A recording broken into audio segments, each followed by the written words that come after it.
सबैभन्दा पहिले हामीसँग कुनै फोन आयो भने हामी त्यसलाई सिस्टममा जोडेर हेर्छौँ कि त्यो पोर्ट बनाउँदैछ कि बनाउँदैछ कि बनाउँदै छैन।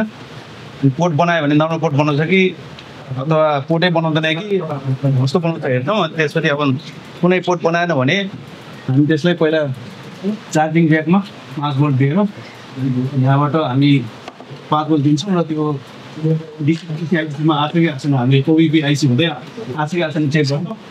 र यदि आएको छ भने अनि यहाँसम्म हाम्रो पोइन्ट ठिक छ भने हामी यो डिसी आइसी अथवा चार्जिङ आइसीले स्विच गरेको छ कि हेर्छौँ। र यहाँ भोल्टेज हामीलाई मिल्यो भने यहाँ हामीलाई करेक्ट 4 भोल्ट दिन्छ। 4 भोल्ट यहाँ हामीलाई 4 भोल्ट मिल्छ। यदि 4 भोल्ट मिलेको छैन भने हामीले डिसीमा चेक गर्नुपर्ने हुन्छ।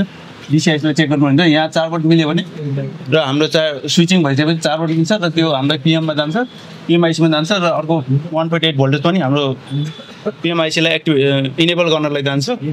र यदि यो सब इनेबल हाम्रो पिएमआइसी इनेबल भइसकेपछि बग बन्छ र त्यो चाहिँ बग चाहिँ सबभन्दा पहिले यो र लो एलडिओ बन्छ, जुन चाहिँ फेरि पावर आइसीमै रिटर्न जान्छ।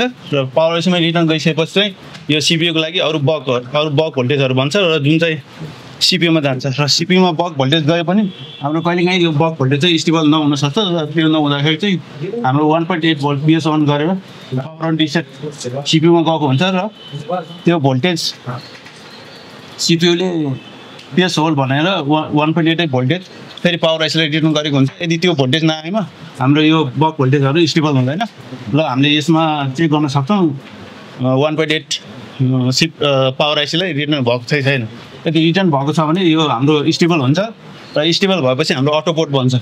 अटो पोर्ट बनेपछि हाम्रो अर्को काम भनेको इएमसी अब हाम्रो ठिक छ कि छैन चेक गर्नुपर्ने हुन्छ। र त्यसको लागि हामीले इएमसी निकालेर त्यसमा अब यदि केही डाटाहरू प्रब्लम भएको छ भने सिस्टममा हालेर सफ्टवेयर गरेर हामीले त्यसलाई इएमसीलाई ठिक गर्छौँ। र अटो पोर्ट बनिसकेपछि इएमसी ठिक गरेपछि हामीले यसलाई लगाउँछौँ। यदि त्यो भोल्टेजहरू पनि हामीले प्याडमा चेक गर्न सक्छौँ कि इएमसी प्याडमा चेक गर्न सक्छौँ कि डाटा सिट अनुसार त्यसमा भोल्टेज आएको छ कि छैन। यदि सबै भयो भने र सिस्टममा पनि राखेर पनि सफ्टवेयर पनि इएमसी पनि ठिक भएमा हामीले रिभर गरेर यसलाई लगाइदिन्छौँ र हाम्रो सेट अन हुन्छ। यस्तो नलेज दिनुको लागि थ्याङ्क यू।